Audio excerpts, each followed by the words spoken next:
దేవుని నామమునకు మహిమ కలుగును గాక. ఈ వాక్య సందేశం వింటున్న సోదరి సోదరులందరికీ మన ప్రభువును రక్షకుడైన యేసు క్రీస్తు వారి శుభనామంలో మీకు శుభములు మరియు దేవుని ఆశీర్వాదములు తెలియజేయుచున్నాము. దేవుని దాసుడు బ్రదర్ క్రిస్టఫర్ రాజా గారికి ప్రతిదినం దేవుడు అనుగ్రహించిన వాక్య ప్రత్యక్షతలను తెలుగులో అనువదించి మన ఆత్మీయ మేల నిమిత్తమై ప్రసారం చేయబడుచున్నది.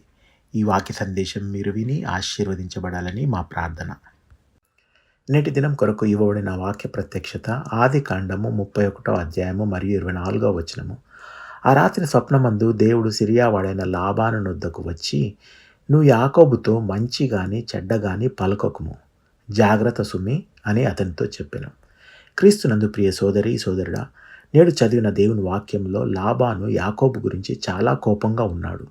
ఎందుకంటే యాకోబు తనతో ఒక్క మాట కూడా చెప్పకుండా, మాట్లాడకుండా తన కుమార్తెలను, సేవకులను, చాలా గొర్రెలను, చాలా ఆస్తిని తీసుకొని తనను మోసగించి వెళ్ళిపోయాడని అతను అనుకున్నాడు. కాబట్టి లాబాను చాలా కోపంగా ఉన్నాడు. అప్పుడు ప్రతీకారంతో కొన్ని వందల మందిని తీసుకొని యాకోబును చాలా వేగంతో వెళ్ళి పట్టుకోవడానికి బయలుదేరాడు. ఎందుకంటే యాకోబుకు ఎంతో నష్టం కలిగించి యాకోబు ఆస్తిని అంతటిని దోచుకోవాలని ఉద్దేశాన్ని కలిగి ఉన్నాడు. అంతేకాదు, తన హృదయంలో ఉన్న ఆ పిచ్చి కోపంతో, ఆవేశంతో యాకోబును కూడా చంపాలనే స్థాయిలో బయలుదేరాడు. దేవుని పిల్లలారా, ఒకవైపు యాకోబుకు ఏ కపటం లేకుండా తన భవిష్యత్తు గురించి, తన పితరుల దేశానికి తన ప్రయాణాన్ని ప్రారంభించాడు.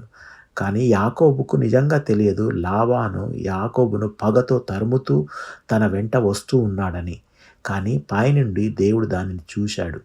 వెంటనే సర్వశక్తిమంతుడైన దేవుడు సిరియావాడైన లాబానుకు కలలో కనిపించి యాకోబు విషయంలో తను చాలా జాగ్రత్తగా ఉండమని, మంచి కానీ చెడ్డ కానీ మాట్లాడవద్దని లాబానును హెచ్చరించాడు. ఎందుకంటే యాకోబు నా కుమారుడు, అతనితో ఏమి మాట్లాడకుండా చాలా జాగ్రత్తగా ఉండు అని దేవుడు లాబానును మందలించినట్లు మనం చూడగలము. లాబాను ఒక చెడు ఉద్దేశం కలిగిన ఒక పెద్ద గుండ, కానీ దేవుని శక్తి చాలా గొప్పది. కాబట్టి లాబాను దేవుని మాట ముందు వణికిపోయాడు. ఆ కల తర్వాత లాబాను యాకోబును కలిశాడు, కానీ అతను యాకోబును బాధ పెట్టడానికి ఒక్క మాట కూడా మాట్లాడలేదు. చివరికి లాబాను యాకోబును అన్ని ఆశీర్వాదాలతో అతన్ని విడిచిపెట్టాడు. దేవుడు ఆ కలతో లాబాను జీవితంలో జోక్యం చేసుకోకపోతే, అతను హెచ్చరించి ఉండకపోతే లాబాను యాకోబును నాశనం చేసి ఉండేవాడు. దేవుడి జోక్యం వల్ల యాకోబు జీవితంలో ఒక గొప్ప పెను ప్రమాదం తప్పింది. ఈ వాక్య సందేశం వింటున్న ప్రియ సోదరి సోదరుడా, ఈరోజు మీ జీవితంలో లాబానులాగా మిమ్మల్ని కూడా నాశనం చేయడానికి, మీ జాబ్ని నాశనం చేయడానికి, మీకున్న మంచి పేరును నాశనం చేయడానికి, మీ రేపటి భవిష్యత్తును నాశనం చేయడానికి, మీరు కష్టపడి సంపాదించిన డబ్బును దోచుకోవటానికి చాలామంది లాబాను లాంటి మనుషులు మీ కుటుంబంలోనూ మీ ఆఫీస్లోనూ ఉండి ఉంటారు. వారు మీ గురించి పోలీసులకు కూడా కంప్లైంట్ చేసి ఉండాలి, లేదా మీ పైన కేస్ బుక్ చేసి ఉండాలి. అంతేకాదు, పగలనక రాత్రనక వారి అనామక టెలిఫోన్ కాల్స్ ద్వారా మీరు చాలా భయపడి ఉంటారు. చింతించకండి, యాకోబు దేవుడే నీ కొరకు కూడా పోరాడతాడు. ఆయన నీకు రాబోతున్న కీడు గురించి హెచ్చరిస్తాడు. నీకు వ్యతిరేకంగా జరిగే యుద్ధంలో తానే జోక్యం చేసుకుంటాడు. మీ శత్రువులను ఒక పక్క దూరంగా ఉంచండి. ఎందుకంటే వారిని ఎలా బెదిరించాలో, వారిని మీ జీవితం నుండి ఎలా దూరం చేయాలో సర్వశక్తిమంతుడైన దేవునికి బాగా తెలుసు. కాబట్టి దేవుడే దానిని మీ పక్షాన తప్పకుండా చేస్తాడు. యాకోబు మరియు అతని కుటుంబమును, పిల్లలను, సేవకులను, గొర్రెలను, పశువులను రక్షించిన ఆ దేవుడే నిన్ను, మీ కుటుంబాన్ని, మీ ఆస్తిని, మీకున్న ప్రతిదానిని రక్షిస్తాడు. మనకు శత్రువులు చాలా బలవంతులుగాను, శక్తిమంతులుగాను కనిపిస్తారు. కానీ మన దేవుడు శత్రు బలం కన్నా అధిక బలవంతుడు, అధిక శక్తివంతుడు కూడా. కాబట్టి ఏ శత్రువు మీ దగ్గరికి రాలేడు, ఎవరు మిమ్మల్ని ముట్టుకోలేరు. భయపడకండి, దేవుడు మీ వైపు ఉన్నాడు. ఈరోజు అతనే మీకోసం యుద్ధం చేయబోతున్నాడు. అతను మీ శత్రువులను మీ జీవితంలో నుండి త్రోసివేస్తాడు. నిన్ను ద్వేషించే వ్యక్తులందరూ దొర్లుతూ వచ్చి మీ కాళ్ళపై పడి, మేము మీకు ఇచ్చిన కష్టాలన్నిటికీ మేము చాలా చింతిస్తున్నామని చెప్తారు.